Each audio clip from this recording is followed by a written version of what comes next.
Fala rapaziada, saudações vascaínas, vamos que vamos para mais um vídeo. Você está no Fala Gigante, o segundo vídeo desta sexta-feira e é claro, com informações importantes do nosso gigante da colina. Uma sexta bastante agitada já pela parte da manhã, mas nestas últimas horas muitas informações importantes e quentes movimentaram ainda mais a tarde do torcedor vascaíno. E a gente vai trazer tudo o que aconteceu a vocês aqui neste vídeo. Falaremos sobre Vasco da Gama, Flamengo e o imbróglio envolvendo a licitação do Maracanã. Um processo muito longo e principalmente bastante polêmico. Vamos falar sobre isso, falar também sobre Marlon Gomes. O Vasco segue ativo buscando a renovação contratual do Cria e grande destaque do sul-americano de seleções sub-20. E falaremos também sobre Manuel Capasso, o zagueiro que hoje veste a camisa do Atlético Tucumã. É um grande alvo e o Vasco enviará nestas próximas horas uma equipe de scout, ou seja,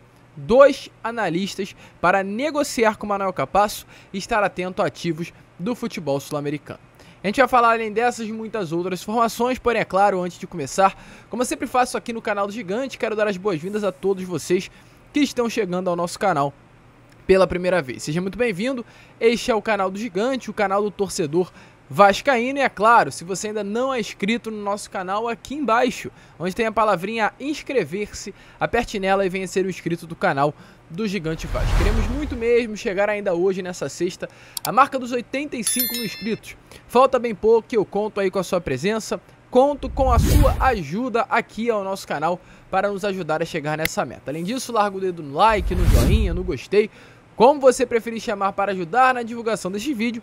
Não esqueça também de deixar aqui embaixo o seu sininho de notificação ativado e o seu comentário, se vale a pena insistir na contratação do zagueiro Manuel Capasso. Tranquilo, rapaziada? Mas vambora, né? Sem muita enrolação, falar logo de Vasco.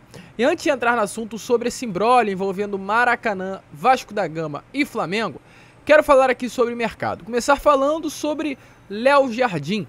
Ontem o Vasco anunciou oficialmente a chegada do goleiro de 27 anos, o goleiro que tem passagens por Rio Ave e Boa Vista de Portugal, Lille da França e Grêmio do Brasil, e agora o Vasco da Gama, o seu 5º clube na carreira. Ele chega para reforçar o gol do gigante da colina e tivemos nesta tarde de hoje informações sobre o valor das negociações. O Vasco, lembrando, contratou Léo Jardim em definitivo, um contrato de 3 anos e pagou ao Lille da França, clube que detinha os direitos econômicos do atleta, 2.300.000 euros, trazendo para a nossa moeda algo em torno aí dos 11.300.000 reais, exatamente o valor que a gente já havia precificado antes. Além disso, também uma informação importante: o Vasco fará o pagamento de uma maneira parcelada e terá 100% dos direitos econômicos desse grande atleta. O Vasco hoje tem debaixo das suas traves 2 grandes jogadores: Ivan, goleiro de seleção brasileira, goleiro de Corinthians, goleiro de Zenit, e Léo Jardim, goleiro renomado no futebol europeu. E além disso, é claro, o Vasco não vai parar por aí. O Vasco segue muito ativo no mercado à procura de novos reforços. Há carências, há necessidade no elenco cruzmaltino e algo nítido na opinião de todos os torcedores vascaínos. O próprio Paulo Brax, ontem, em uma entrevista ao Sport Center da ESPN, deixa bem claro isso, que o Vasco está muito ativo no mercado e hoje 2 posições que não busca é a lateral esquerda, já tem Edmar, já tem Paulo Vitor, já tem Lucas Piton, e o gol, por já ter Léo Jardim e Ivan como 2 goleiros principais e contar também com House e Alexander. De resto, meus amigos, o Vasco segue ativo no mercado à procura de reforços: zaga, lateral direita, volantes, meias, pontas e atacante. E não à toa, exatamente por esse motivo, tivemos a informação nestas últimas horas através do jornalista, aliás, Lucas Pedrosa, que 2 scouts do Vasco da Gama viajarão para a Argentina. Eles irão acompanhar 2 partidas específicas no local e observar alguns atletas. Ainda não temos informações sobre qual partidas os 2, né, no caso profissionais do Gigante da Colina, estarão analisando, mas eles estarão lá na Argentina em busca de novos reforços para o Vasco da Gama. E além disso, além de observar reforços, né, como a gente trouxe para várias posições, eles também estarão indo ao país sul-americano com foco específico. Se trata do zagueiro Manuel Capasso. zagueiro de 26 anos que veste a camisa do Atlético Tucumã. O Vasco segue tentando ainda a contratação e, segundo informações, esta será a última tentativa do Vasco da Gama. E não à toa, por isso, esses dois profissionais do Gigante da Colina estarão indo até a Argentina para tentar selar a negociação do zagueiro Manuel Capasso. O Vasco foi para fechar com o jogador, se reunir e fechar. É claro, vai com incerteza. Assim como o Luiz Melo foi até a Argentina para tentar fechar com o Lu Coreano e voltou ao Rio de Janeiro com a negociação concretizada, dessa vez o Vasco pode estar indo na Argentina e voltar com um negócio melado. Tudo depende da situação como as coisas irão se desenvolver. O foco do Vasco para o seu sistema defensivo é o Manuel Capasso. E exatamente por esse motivo está fazendo o esforço de ir até o país sul-americano para fechar com o atleta. A gente vai ficar de olho, vamos observar, é um jogador que interessa muito, mas agora resta saber se vai conseguir ter um desfecho positivo dessa situação.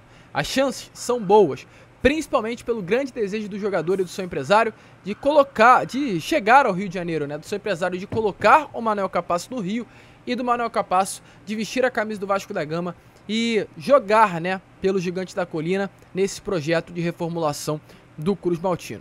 O que realmente falta nesse momento é a palavra do Atlético Tucumã. E é exatamente isso que os profissionais do Vasco estarão indo fazer.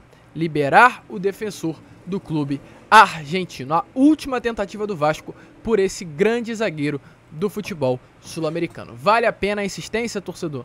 Deixa a sua opinião aí nos comentários. Não para por aí, ainda temos, é claro, informações importantes para trazer aqui a vocês neste Fala Gigante, e quero falar agora sobre Marlon Gomes.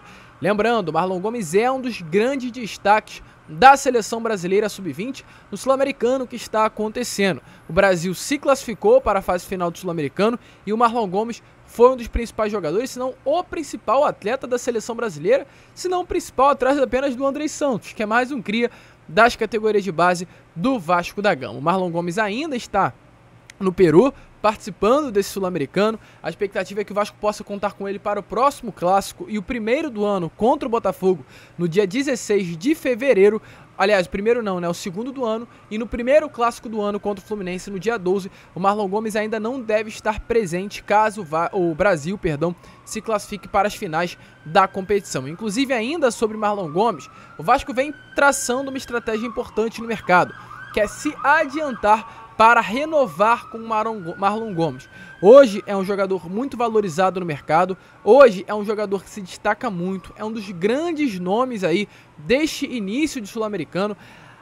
O entrosamento que ele tinha, né, e tem inclusive com o Andrei Santos, faz com que ele se destaque ainda mais. O Andrei e o Marlon Gomes sempre jogaram juntos nas categorias de base do Vasco, e hoje os dois são titulares do meio-campo da seleção brasileira, e esse entrosamento é muito importante. Marlon Gomes é um titular absoluto, indiscutível da equipe comandada pelo Ramon Menezes, e todos os olhares do futebol sul-americano e futebol internacional estão sob esse atleta. E exatamente por esse motivo, como a gente trouxe aqui para vocês, o Vasco tenta se adiantar e renovar o contrato desse jogador, mesmo com vínculo contratual, que ainda dura 2 anos. Marlon Gomes tem contrato com o Vasco até o final de 2024, mas mesmo diante disso, o Vasco já se antecipou, já fez contato com o staff do jogador para evitar até mesmo o que aconteceu com o Andrei Santos. O Vasco tem que renovar as pressas com o atleta, estar entregue aí nas mãos do empresário, no caso a renovação contratual, estar entre aspas com o Pires na mão.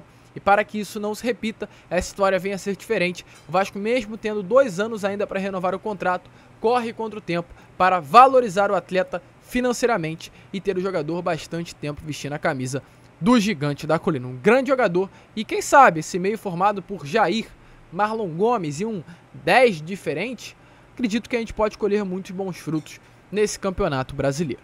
E, gente, para finalizar o vídeo, falar aqui sobre Maracanã. O Rodolfo Landim, nesses últimos dias, deu uma entrevista. E nessa entrevista falou muita besteira, para não dizer outra coisa. E antes da gente prosseguir com o vídeo do Rodolfo Landim, eu acredito que será muito importante vocês ouvirem a palavra do Luiz Melo. Vamos explicar contexto. Houve um posicionamento do Cláudio Castro, governador do Rio, e logo após esse posicionamento do nosso governador, onde mesmo diz que quem deve gerir Maracanã são clubes e não empresas, e uma indireta ao Vasco da Gama, o Luiz Melo decidiu se posicionar. Dê uma olhada aí nas palavras do diretor do CEO, aliás, do Vasco da Gama. Depois voltem aqui para a gente trazer as outras informações. Surpreendidos ontem com as infelizes declarações do governador com respeito à licitação do Maracanã. Mas um ponto foi importante. Ele disse que o Maracanã vai ser administrado por clube de futebol. O Vasco é um clube de futebol. O Vasco é o primeiro time a ganhar um título no Maracanã. O Vasco ganhou muitos títulos e essa torcida entende que o Maracanã também é sua casa. Por essa razão, a gente fica feliz de cumprir com esse requisito. Eu quero tranquilizar a torcida vascaína para que eles saibam que a gente vai fazer tudo o que tiver ao nosso alcance para que, quando as regras forem publicadas, o Vasco consiga entregar a melhor proposta possível, o melhor produto possível para que a gente consiga administrar o Maracanã junto aos nossos parceiros. Então, rapaziada, linha do tempo. Houve pronunciamento do governador Cláudio Castro dizendo que quem deveria estar à frente da licitação do Maracanã deveriam ser clubes e não empresas. Aí houve esse posicionamento do Luiz Melo e nesses últimos dias o Rodolfo Landim se posicionou acima daquilo que o Luiz Melo falou. E foram algumas falas que chatearam a torcida vascaína e fizeram com que hoje houvesse uma nota oficial por parte do Vasco da Gama sobre todo esse caso. Rodolfo Landim falou assim: às vezes a impressão que dá é que o interesse é ou faz o que quero, me dando um pedaço da gestão que é um problema para nós, ou vou criar um problema para não deixar acontecer. E aí ele prossegue: eu quero é melar e estou entrando para melar. Segundo o Rodolfo Landim, essas falas que a gente trouxe aqui a vocês é o que dá a impressão que o Vasco está fazendo dentro desse processo da licitação. E a outra fala também dele, que foi muito importante, foi onde ele diz assim: eu fico preocupado porque vejo comentários da torcida do Vasco que estão entregando para Fla-Flu. Não estão entregando a ninguém. O Vasco teve chance de se associar, mas no início de todo esse processo preferiu não se juntar. Eu já começo aqui respondendo esse primeiro questionamento do Rodolfo Landim a partir da nota do Vasco da Gama. Em nota, o Vasco diz assim no parágrafo 1. Não é verdade que o Flamengo ofereceu ao Vasco a oportunidade de participar da gestão do Maracanã neste processo licitatório em curso.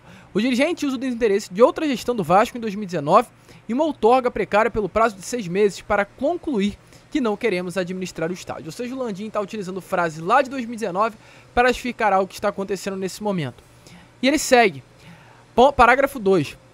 Ao criarmos o consórcio Maracanã para Todos, manifestamos publicamente não só a intenção de gerir o Maracanã, como trouxemos para o projeto dois gigantes da indústria de administração de arenas, a Legends e a W Torre. A narrativa de que o Vasco entrou para melar é tão surreal que não merece comentário. Parágrafo 3, muito importante de ser lido. O Vasco está aguardando a nova publicação do edital de licitação do Maraca, uma vez que o processo foi paralisado um dia antes do prazo de entrega das propostas, em outubro do ano passado. O que interessa ao Vasco é um processo justo e transparente que seja concluído no prazo mais curto possível. E ainda prossegue falando sobre várias injustiças que aconteceram, como por exemplo o Vasco alugando o Maracanã por um preço muito maior, 250 mil, enquanto o Flamengo e o Fluminense pagavam apenas 90 para alugar o estádio, e vários outros motivos. E finaliza a nota dizendo assim: queremos mais uma vez tranquilizar a imensa torcida vascaína e reafirmar que o Vasco da Gama e a 777 Partners utilizarão todos os mecanismos ao nosso alcance para que nossos interesses sejam preservados. Um imbróglio grande, uma briga que parece não ter fim e uma novela que está apenas nos seus capítulos iniciais. Essa é a briga Vasco e Flamengo fora dos campos. A gente espera que a justiça seja feita. Não vou me prolongar muito, porque eu já me prolonguei na corda Vascão. A única coisa que eu tenho a falar é: alô Flamengo, acorda. O Maracanã não é de vocês. O Maracanã é do estado do Rio de Janeiro. O Vasco merece o Maracanã. Quem paga o Maracanã? Sou eu que estou aqui, é você que está aí do outro lado me assistindo, e todos os 85 mil inscritos e muitos outros que assistem ao meu canal diariamente, e vários outros de Vasco. São esses que pagam o Maracanã. E se nós pagamos, como moradores do Rio de Janeiro, um bem do Rio de Janeiro, eu, Lucas, quero que o meu clube jogue lá. Assim como quem é flamenguista quer que o Flamengo jogue, tem o direito, tricolor, botafoguense e etc. Um direito de todos. O Flamengo não é dono do Maracanã. Então, na boa, só para resumir, abaixa a bola. Síndico não manda no prédio. Quem manda é quem construiu, quem manda é dono. E síndico, meus amigos, não é dono. Ou seja, o Flamengo não é dono de nada, muito menos de um estádio que não é dele. A gente fica por aqui, deixa a sua opinião aí nos comentários de todo esse absurdo que está acontecendo envolvendo Vasco, Flamengo e essa licitação do Maraca. Fiquem com Deus, vamos que vamos. Não esqueçam do Boa Noite Gigante, que ainda colocaremos hoje na parte da noite. E como sempre falo aqui no canal, saudações vascaínas.